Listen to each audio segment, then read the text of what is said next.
Serialization of Rebel with a Cause, Mark Twain's Hidden Memoirs, Chapter 37 of 78. Making It in the Big Apple, 1867. Soon after arriving in New York, I lectured at Cooper Union, the largest hall in the city. This venture did not bring in much capital, but the large crowd and good reviews did enhance my reputation and propel my career, which led to my being picked up by Redpath and embarking on the first of many lecture tours throughout the region. I had quit the West in a huff over that fake holdup on the bleak hilltop in Nevada, but if not for that, I may not have headed east as smartly as I did, and if I had not headed east so promptly, perhaps I would have never boarded the Quaker City, bound for Europe and the Holy Land.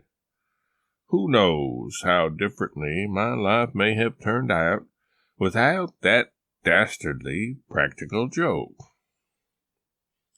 Editor's notes: in Twain's autobiography, he wrote about the Cooper Union lecture and its aftermath.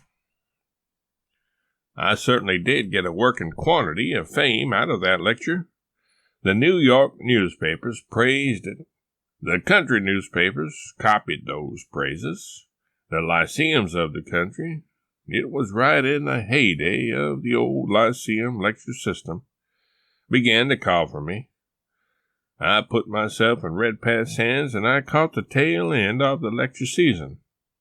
I went west and lectured every night for 6 or 8 weeks at $100 a night, and I now considered that the whole of the prophecy was fulfilled.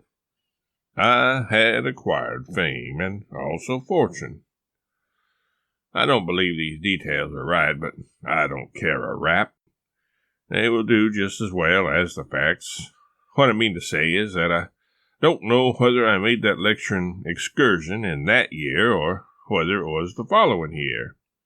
But the main thing is that I made it.